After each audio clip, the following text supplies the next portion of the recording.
आज नहीं तो कल खुदेगी, मोदी तेरी कमर खुदेगी, आज नहीं तो कल खुदेगी। ओबीसी में क्रीमिलेयर रद्द करो, रद्द करो, रद्द करो। लोकतंत्र सुरक्षा पार्टी के साथ आगामी विधानसभा और लोकसभा चुनाव के लिए गठबंधन कर चुकी कमेरा वर्ग पार्टी के कार्यकर्ताओं ने लोकतंत्र सुरक्षा पार्टी के कार्यकर्ताओं के साथ मिलकर झज्जर में प्रदर्शन किया और प्रदेश के साथ साथ केंद्र सरकार के खिलाफ जमकर नारेबाजी की। अंबेडकर चौक पर इन कार्यकर्ताओं ने पीएम और सीएम का पुतला भी फूंका। इस दौरान प्रदेश और केंद्र सरकार के खिलाफ नारेबाजी करते हुए जमकर अपनी भड़ास निकाली और कहा कि दोनों ही पार्टी के नेताओं ने गरीब, एससी और बैकवर्ड क्लास के लोगों के अधिकारों पर डाका डालने का काम किया है। कमेरा वर्ग पार्टी के राष्ट्रीय संयोजक डॉक्टर महेश ने कहा कि उनकी दोनों ही पार्टियां हरियाणा ही नहीं बल्कि पूरे देश में जातिगत जनगणना करवाने की मांग को जोरों शोरों से उठा रही है, लेकिन उनकी मांग को पूरा नहीं किया जा रहा है। उन्होंने कहा कि अब तक उनका गठबंधन हरियाणा के 9 जिलों में पीएम और सीएम का पुतला फूंक चुका है। झज्जर उनका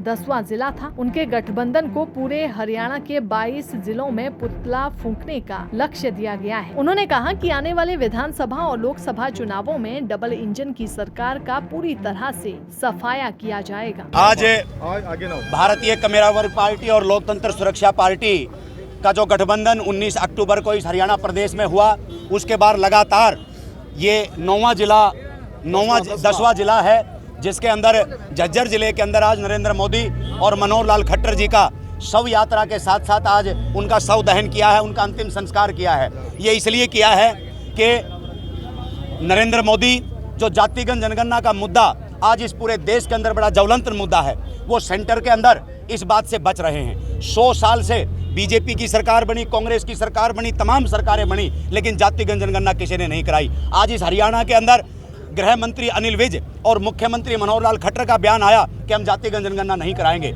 जातिगत जनगणना नहीं कराना, शेड्यूल कास्ट और बैकवर्ड के बैकलॉग को पूरा ना करना, उनके समय समय पर उनके अधिकारों के ऊपर डाका डालना और शेड्यूल कास्ट और बैकवर्ड को और गरीब बनाना, ये दर्शाता है कि केंद्र की सरकार और राज्य हरियाणा सरकार की तरफ से शेड्यूल कास्ट और बैकवर्ड मर चुका है। जब शेड्यूल कास्ट और बैकवर्ड इन सरकारों के लिए मर चुका है, तो अब शेड्यूल कास्ट और बैकवर्ड ने और गरीब समाज ने ये ठान लिया है कि अब हमारे लिए सरकार मर चुकी है। तो जब कोई मर जाता है तो उसका अंतिम संस्कार किया जाता है। तो इसी तरह शेड्यूल कास्ट, बैकवर्ड और गरीब समाज के लिए जब ये सरकार मर चुकी है, तो जो सरकार के मुखिया हैं, चाहे वो नरेंद्र मोदी हो, चाहे वो मनोहर लाल खट्टर हो, तो वो हमारे लिए मर चुके हैं। और मरने के बाद आज उनका अंतिम संस्कार किया गया है आप लोगों के सामने। बाबा साहब डॉक्टर अंबेडकर के इस पवित्र चौक पर आज उनकी अर्थियां आज तमाम दोनों पार्टियों के कार्यकर्ताओं ने दहन की हैं। और इसी तरह ये 10वां जिला है, 22 के 22 जिलों के अंदर ये शव यात्रा जाएगी और इस सरकार का ऐसे ही दहन किया जाएगा। और इसकी 13वीं और 17वीं की जो बात है, तो आने वाले